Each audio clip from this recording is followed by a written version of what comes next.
How's it going, everyone, and welcome to Animal Talk Podcast with me, your host, Ryne Ferguson.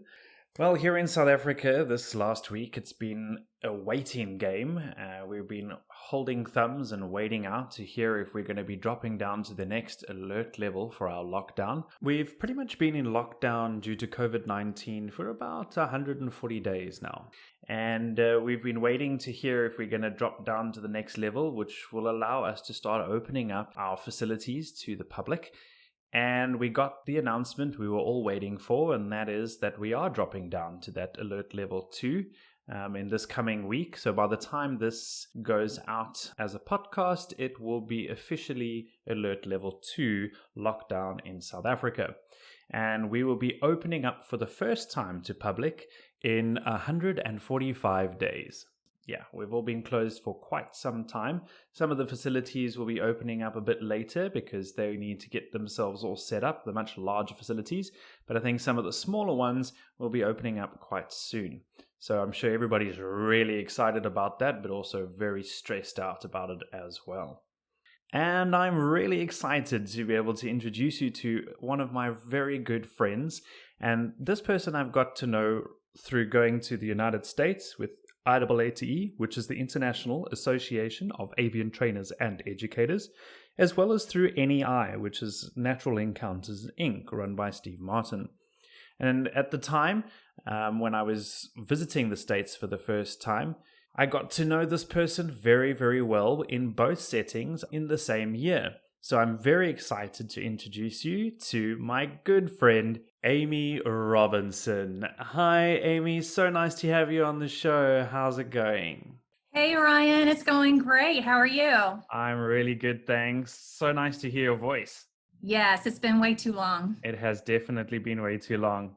So, been a little bit challenging for all of us in the industry at the moment with the wonderful pandemic of COVID. Yes, it's been challenging indeed. And being in Dallas, Texas has made it even more interesting for me. I am sure. Yeah, we've actually, as we speak, we're about to go on to our next lower level of lockdown. Yeah, it's been a very long time, and we're going on to a lower level, which means that a lot more places can start opening up, and a lot more people can be moving around, and we can move around different parts of the country, and we're not only allowed to be in our little provinces or little states.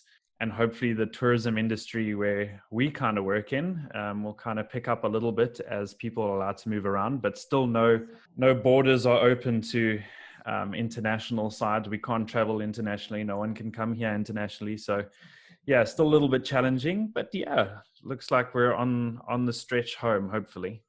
Hopefully. I mean, it can't stick around forever, can it? Yeah, well, let's hope not. Absolutely. So, Amy, I have my first question that I want to ask you, and it's a question I think we all get asked in the industry at some point, probably a lot more often than most people may think. And that is, what is your favorite animal? Yeah, that's a good question. My favorite animal changes almost weekly. But I will say my long-standing most favorite is crows. I love crows. So I'm going to go with crow, Ryan. Crow is a good one. I love corvids. They are really, really fantastic. They're one of probably the most intelligent birds I've ever worked with, being able to pick up behaviors really quickly. And I know the one that we worked with at the bird park that I worked at literally picked up behaviors quickly because we trained him to pick up tin cans and put them in a recycling bin. So that was a lot of fun, and teaching another one to do the dollar bill routine and taking notes. So I think I'm with you on that one. That's a great one to have. I think some of the best lessons I learned as a young trainer was from the crow. The crow, he was so much smarter and faster than I was that he really made me pick up my game and get going. So yeah, I owe him a lot. Right. I feel you on that one. That's exactly how I feel about them. And so many lessons are learned from crows, and they push you to the point where you're like, wow, I'm probably going a little bit too slow for you. You're going a lot quicker than I'm going. Oh yeah. Oh yeah. Yeah. I remember getting mad one day because it was just me and him and we had all day to be together. It must have been a holiday or something, and I was at the zoo by myself. And I was like, oh, we're going to learn this really awesome thing. And it'll probably take us a few days to do it. And within, I want to say 3 or 4 reps, he had it. And I was like, man, what are we going to do now? We've got all day, Onyx. So yeah, he is definitely my favorite. That is such a cool story. And, Amy, sort of this podcast for me is about the animals. It's also about how we've all got to where we've got to. So I have to ask you the question. And I've heard some things about where you started out doing something that's not really animal related. But yeah, you got to tell us a little bit how this all started, where you started from, what you did before maybe working with animals, and how you got to where you are now. Yeah, I was really late getting into the game. I went to University of Georgia and got my degree in psychology, took all the animal behavior classes I could. But every time I would go to a counselor to talk about my future, they would ask me what I wanted to do. And I said, I want to work with animals. And they would go, oh, so you want to be a vet? No, ma'am, I do not want to be a vet. And then she would literally throw her arms in the air and go, well, what are you going to do? Work for the circus? And I was like, really? Those are my choices? Zoo? I mean, the circus or vet? And so I just kind of got my degree, started working in the banking industry. Then I got into mortgages. And before I knew it, I was 30 and I hated my job. I would cry every Sunday because I did not want to go to work on Monday. Wow.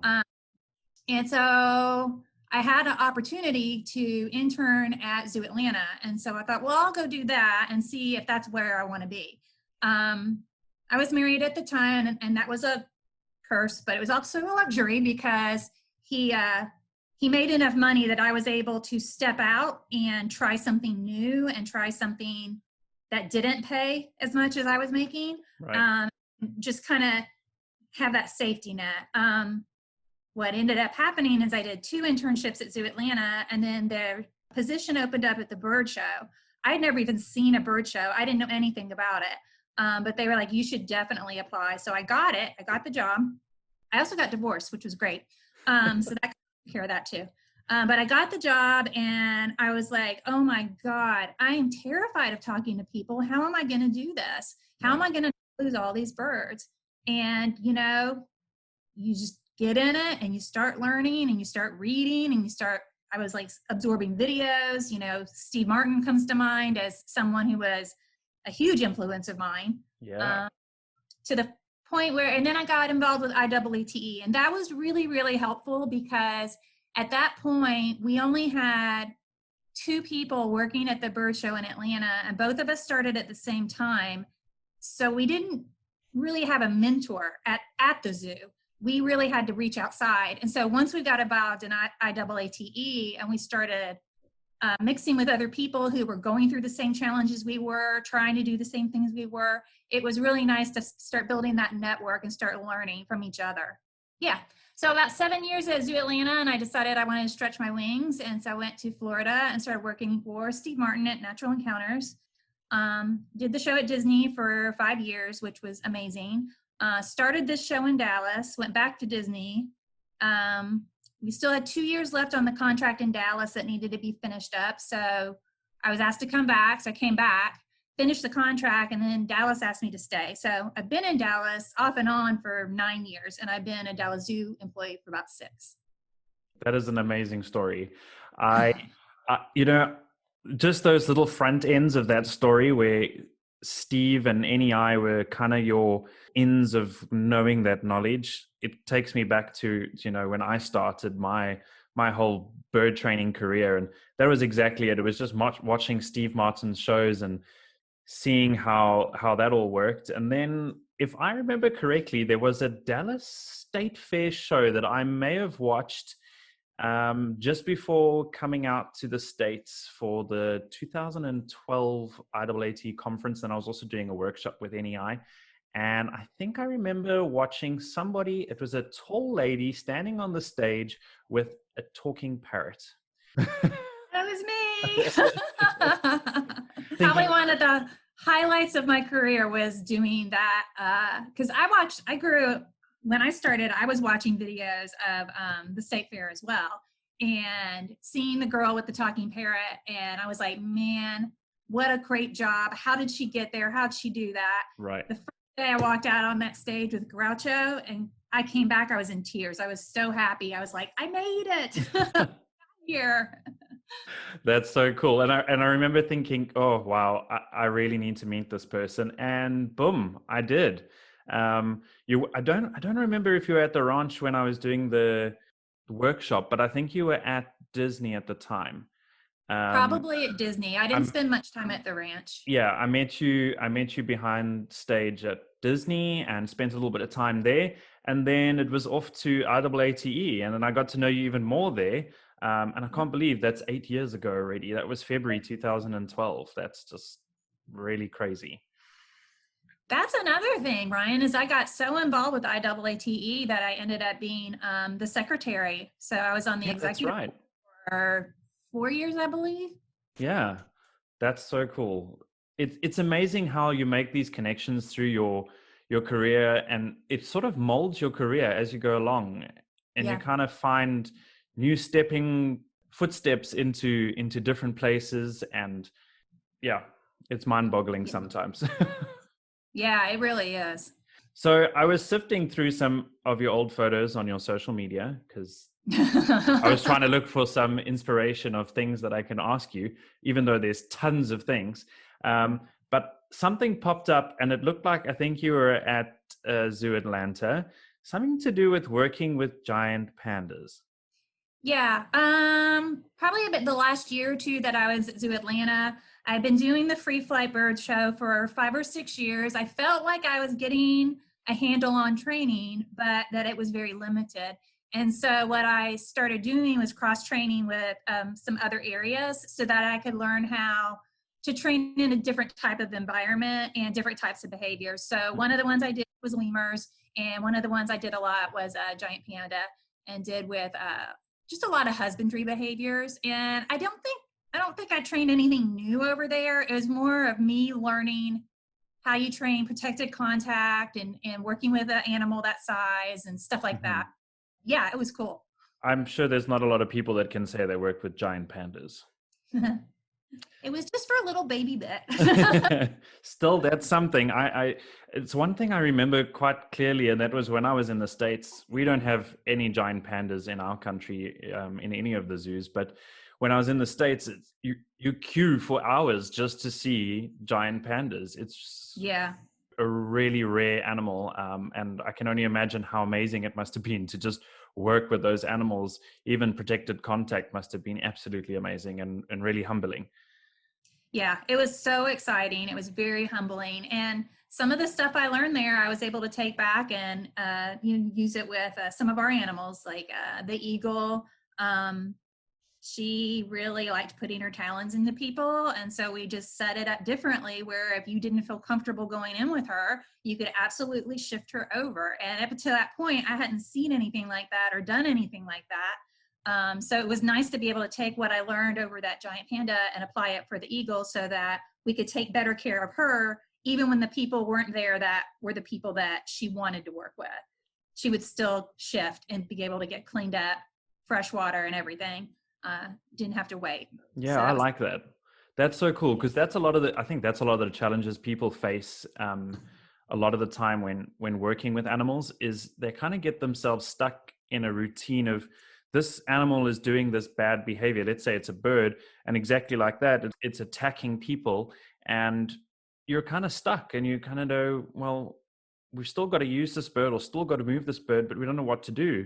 And it's just sitting back and taking off those training blinkers and sort of looking outside the box and figuring out what could work better. And maybe not looking outside the box, but looking at moving it in a box over. Yeah. Which could work. In fact, Ryan, I just used the same thing at home with my chickens. I got 4 hens, and then one of them is not a hen. And then he decided he didn't want me around the hens. And so I ended up putting in a shift door so that I could shift him in so I could go out into the garden area. And then when I was done gardening, I shifted him out so I could clean the coop. And I was like, you would not be this lucky if you didn't live with an animal trainer, sir. That is the best story ever. I am so excited about you just bringing that up because I have wanted my podcast to sort of also incorporate some backyard chicken keep. I think that was a brilliant step in the right direction there. Yeah, I think I was so disappointed when I found out that he was a rooster because he's my favorite one.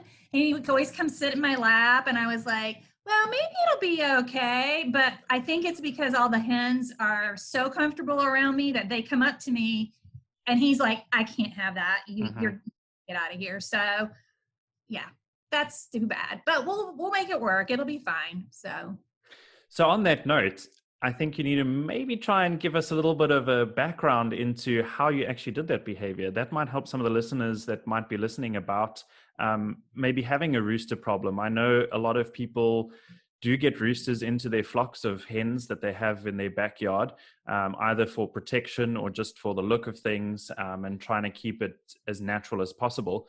But I know down here we do have a lot of predators that tend to cause a bit of a problem taking out hens. So having a rooster is quite important for a lot of backyard chicken keepers, just to keep their hens protected. But they may also have a very similar problem where the rooster is a little bit aggressive towards them. Maybe if we could go through that and see how we can explain to people what the possibilities are in training a behavior and trying to keep that rooster in your flock, but making it easier for you to move around and making it safer for him as well. Yeah, I had started training for them to come to a shaker, which is just, a jar with something in it, rocks or pellet or whatever that you can shake, makes an audible noise and they can hear it.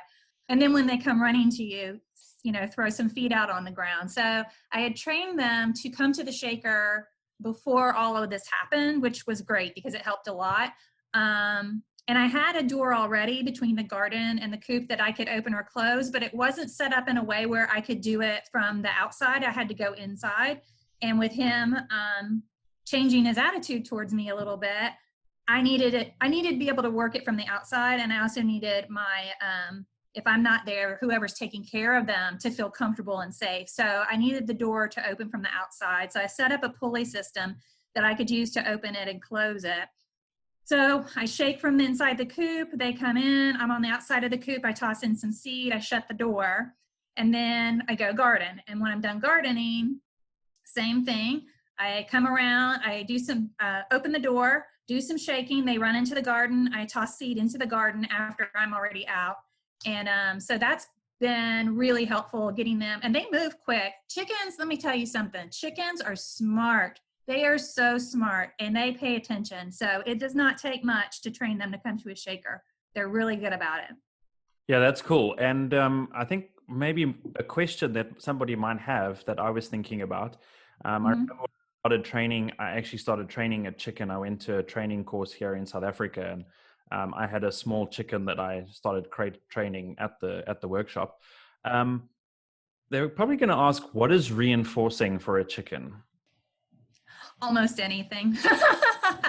They like, my chickens like sunflower seeds. They like grapes. They like the rind of the watermelon. I'll leave a little bit of that pink on there. They like that. They like cantaloupe.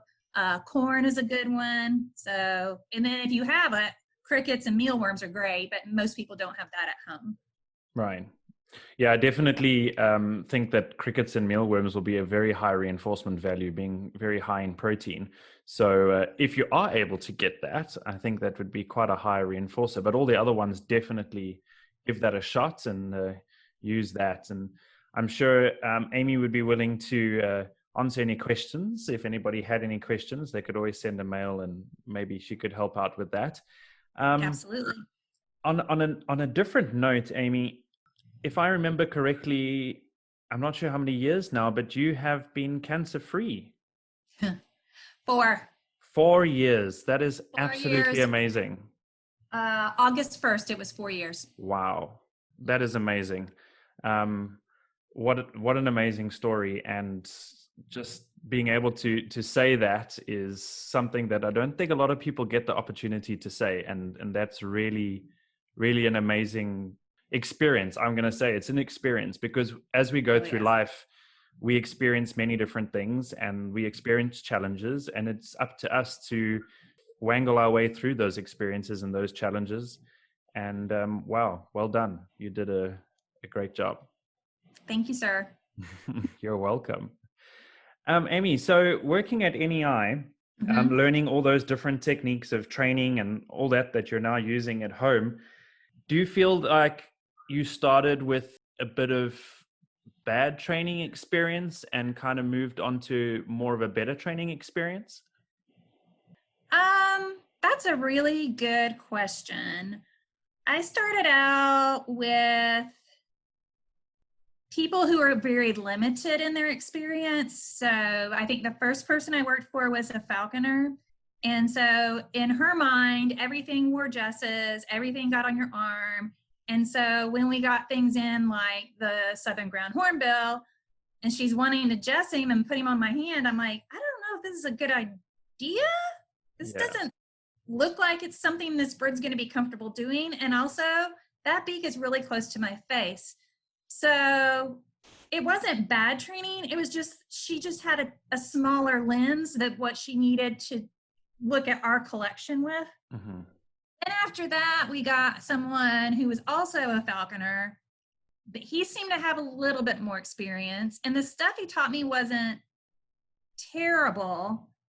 It was just it was a good starting point. And then as I started learning from Steve, learning from Susan, going to IAATE and listening to lectures and taking LLA, I was able to take the foundation that they gave me and shape it into what I thought would be better for the birds, or better for show, or better for both, or better for us, the trainers, to make it more clear on what we were asking the animals to do. Yeah. So I wouldn't say that I didn't start off with terrible training. I just start off, I guess it would be naive, just a very small lens. Yeah. And I think I had the same experience. It's just that slight lack of more knowledge, and being able to bring that knowledge back with me was quite helpful. And I think that was the turning point for my career, was being able to bring back this amazing training technique that not only benefited the animal, but also benefited the trainers in the long run. And being able to train birds to do behaviors that the behaviors kind of stuck and didn't have to be retrained and gone over it again, because trust was broken over time due to either catching up or anything like that. But building those trust accounts and making sure that those birds had a lot of trust in us, even if we did take a little bit of out. So yeah, I think that's quite a good one, is communication, and having clear communication with not only the animals, but having clear communication with the team that you're working with, I think is quite key as well. Yeah. And we were lucky. So when I was in Atlanta, for a long time, it was just Jen and I, and we would get managers in and out. And it was, she and I luckily had started at the same time. And we really just built each other up. We had a lot of confidence in each other. We were very complimentary and supportive. And so we both were like, we don't know what we're doing, but we're going to find out, because we want these birds to be happy and healthy. We want a great program for our guests, and we wanted a happy and healthy work environment. And so she and I created that. And we had loads of people come and go through all of that were seasonal or sometimes full-time. But the whole time I was there, Jen and I were there, and she and I were kind of like the mamas of the group. And we were always really lifting each other up, and it made a great learning environment, because if you messed up, you felt so comfortable. You're like, oh my God, look what I just did. And then you would talk it out instead of being afraid to share the mistake. And then either someone else makes the same mistake because you didn't tell them that it happened, right, or you start feeling bad because you're not perfect all the time, and we're not. I make more mistakes probably than anybody that works for me. Like, it's amazing how many mistakes I can make. Yeah, and we learn from those mistakes. It's so important to make those mistakes. It's like a foundation that you build onto, and make sure that you've experienced it. You now know what not to do, and you can move forward. And I think one of the best lessons I've learned over the years, and probably got those lessons from listening to Steve and listening to people at IAATE as well, and getting to know everyone, is just removing that word don't, no, and can't, don't do that. Instead of saying those things, just trying to say, hey, how about we do this? And just reinforcing that, whether you're working with your team and being clear, communicating clearly with them, or if you're working with the animals that you work with, making sure that your communication is as clear as you possibly can make it, and that you're putting a lot of positivity into it. Yeah. I think that's key. And I remember, I will still remember the days coming to Dallas and spending time with you guys there. I think you had just, you'd been doing the Dallas show for maybe a year or two before I popped by there and spent, I think, probably a week with you guys, which was amazing. And yeah, it was an amazing experience because I got to see it in a different form of starting out a bird show with a whole lot of different people that may have not really been part of bird shows in the past and had learned through their experiences with you guys, the team leaders, and going through all of that. So it was great to see their development, and now looking at them now and seeing the ones that are still with you and maybe new ones that are now there, and seeing their shows and how everything's progressed so amazingly. Thanks. Yeah, it's coming together. Every year we look forward to more growth, always trying to get better. Yeah, it's looking really, really great. And I love the audience participation parts of the shows. And that's always been the greatest part for me is, having that connection with your audience so that they then see, the passion and they can be a part of it to make those changes. And even if it's a small change in their mind of how they feel about a certain animal or a bird is so important. And your guys' show doesn't only have birds in it. Nope, we also have a capybara, a beaver, rats, sometimes tamandua. So we're branching out to some mammally things. A beaver, that's a new one. I know about the capybara. That was just after I left. But a beaver, how did you train a beaver? She was really challenging in the beginning.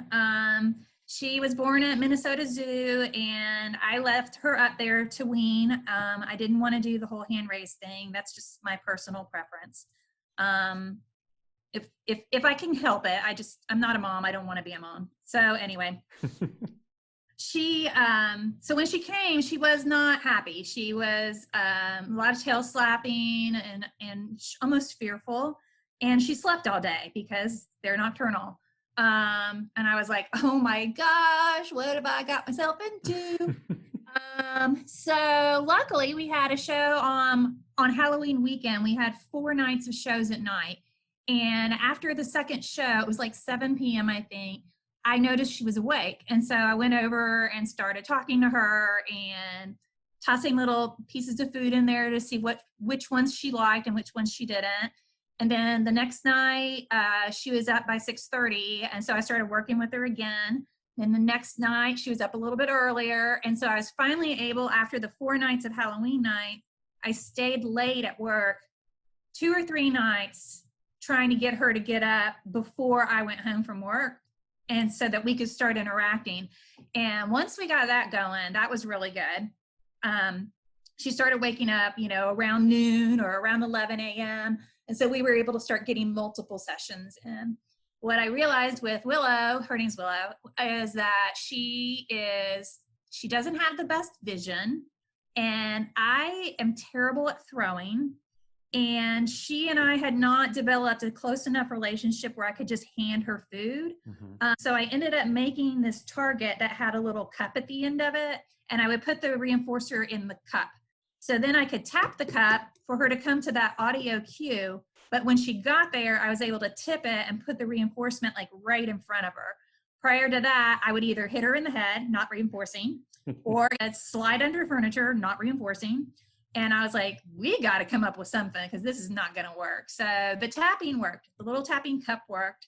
And we started going from there. But she does a little swim behavior, and then she goes up to a stump, and then she goes into what looks like a beaver lodge, and behind it is her crate where she gets reinforced. So, and she's been in show now for 5 years, and she does almost every show. She gets up early. We have shows at 11, 1, and 3, and she's in almost every one of them. It's very rare that she sleeps through a show now, which is really cool. Wow. What do you do if she does sleep through a show, do you just swap her out with something? Yep.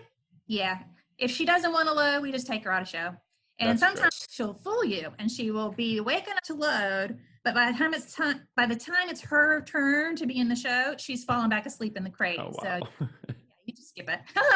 Oh, wow. Yeah, I think that's one of the most amazing things I've sort of picked up with your guys' shows over the years is you have a backup for pretty much most of your birds, and it's because you give them that option to be a part of the show or not. And I Yes. think that's so vital for their well-being and their voice in the whole behavior, because if they that day, like we all have those days where we sort of feel like, oh, today is not my day, I'm not going to do very much today. We all have those days. And if they're having a day like that, you're giving them that voice that they can say, listen, I'm not really feeling it today. Can I sit this one out? And I think a lot of times we kind of force our animals to be a part of the show because they need to be. And it's challenging. And not a lot of people have that opportunity to have that second animal to place into it. But I think we've all got to take that note that in our minds, be mindful about each animal's not really feeling that part of the show, even though they can't tell us, their behavior is going to tell us that. And it's so great that you guys can swap her out and sort of give her that chance to have her moment and have her time off. Yeah, she also, we had given her some new brows one afternoon. And then for like 3 or 4 days in a row, she wasn't waking up. And we realized she was like basically partying all night long, eating on the brows. And she was exhausted and didn't want to do shows. So we ended up taking the brows out and using that to reinforce her during the day. So we learned that lesson. That was fun. That sounds great. Well, at least you now know there's another reinforcer you can use. That's Absolutely great. Oh, wow. You know, there's so many stories, and I'm sure you've got an interesting flyaway story. So many flyaway stories. Which flyaway story would you like to hear? The best one you can think of. Well, okay. I will say recently during the pandemic, so we divided up our team into a team A and a team B. And so they don't cross paths. And that way, if somebody got sick on one of the teams, they didn't take down everybody who works with that animal. So we've been doing this since March 13th. Wow, that's a good point. That is a really good point. So we've been doing that. And that means we only have 2 or 3 people here a day. And we were shut down for part of it. That was a little bit easier because we could get everything done and would not have to worry about shows. But then we opened back up in May. So I want to say it was probably around April. So we've been into it quite a while. And the Harris Hawk was acting normal. So we were like, well, let's train her. Open the door, let her out, and she took off. And we never saw her. And we were like, what just happened? She was out, Ryan, for 2.5 days. Wow. On the second day, she caught a squirrel. Oops. And yeah, I was like, oh my gosh, I've been doing this for 20 years. I've never had this happen. So I was like, we could be sitting here for months if she learns how to catch baby squirrels. So she sat with that squirrel for probably 3 hours, and then she dropped it. And I've never seen a bird look so disappointed in their life as she looked when she looked down and saw that the squirrel was all the way down on the ground. Brenda ran up and grabbed the squirrel, and we looked it over, and she had pulled fur off of it, but she hadn't ripped into it or ingested anything. And I was like, okay, that's good. Maybe we have a chance at getting this bird back. And by the 3rd day, we got her back. But we were up on the roof. It was hot. It's Texas. It's so hot. And so that was fun. Then we had another one with a silver gull who took off. And he had his telemetry on. So we kind of had an idea where he was, but we had to go back and do another show. By the time we got done with the next show, we couldn't hear anything on the receiver. And we were like, oh dear. So we started driving around the neighborhood with the receiver. We picked up on him again, and we found him in a bar parking lot, admiring himself in a hubcap. I could not get him to go in the crate. It was right there. And he was like, he'd start walking in the crate, and then he'd turn and look at himself, and he'd go, but look, I had no idea how handsome I was. please get in the crate. I was like, oh my gosh. I was like, I will buy you a hubcap if you get in this crate. Right. So that was a good one. Maybe trying to put a mirror in the back of his crate might have helped. Yeah, right? I lost a bird in a building. We are flying, this is in Atlanta. We are flying the Hawks for the Atlanta Hawks, which is their basketball team. And we had just started, it was our first year. And we had taken them both over to practice, and one did great and the other one did okay. And then he went up in the rafters. I did not see him for 2.5 days. Wow. So in the rafters, that hawk he watched a basketball game. He watched for ice. He watched a hockey game. He watched a concert before he decided he was ready to come home. Wow. That sounds a lot of fun. I think fly-offs are probably one of the most stressful but most exciting parts of our jobs. Calling my boss's boss and telling him that I lost a hawk in a building was like the most embarrassing thing. He was like, well, Amy, is he wearing telemetry? I went, well, no, I know where he is. He's in a building. I just don't know where in the building, and it's all metal. So the sound's just going to like ricochet everywhere. I was like, he doesn't have on telemetry. Yeah, telemetry's not going to work there. Oh, fantastic. That's great. I lost a bird. I know where he is, but I don't know where he is. Yeah. Yeah, that is challenging. And you finally got it back and all's happy and no troubles there. Fantastic. I got up in the rafters. This is the third day, and it was really kind of foggy up there because of all of the stuff that was going on in that building. And so I'm up in the little like catwalk things, which is terrifying. And out of the smog, I see him coming right at me, and it looked like a movie. I could not believe I finally could see this bird. He landed on the railing next to me, and he was known for like trying to take the food and run. And I could see him looking at my glove, like, how am I going to get this food from her? And I was like, dear sir, you have trained me as well as I have trained you. That's not going to happen today because I am scared of being up here, and we are going to go home. And got on the glove and behaved himself, and we got him secured and took him home. It was Christmas Day. Wow. Yeah. Oh, that's fantastic. Great way to spend the day. Yeah. The best present ever, though. Oh, I'm sure it is. Yeah. Getting the bird back is probably the most reinforcing part as well. Yes. Yeah. Amy, it has been amazing chatting to you. I have had one of the best chats thus far. This has been really great, and catching up and learning all different stuff and hearing what's been going on is always the best part. And I think it's the connections that we make through our careers that kind of get us to where we feel more comfortable just chatting about absolutely anything. And that's the great part about this. So Yes. yeah. If you guys have any questions for me or Amy, and any ideas of more topics for podcasts, please let us know. It's animal.talk201@gmail.com. Send us a mail. Let us know what you think. And yeah, keep safe, everyone. And I hope to have you guys listening in on a lot more. So thanks for listening. And remember, animals are our passion. Thanks, everybody. Bye-bye.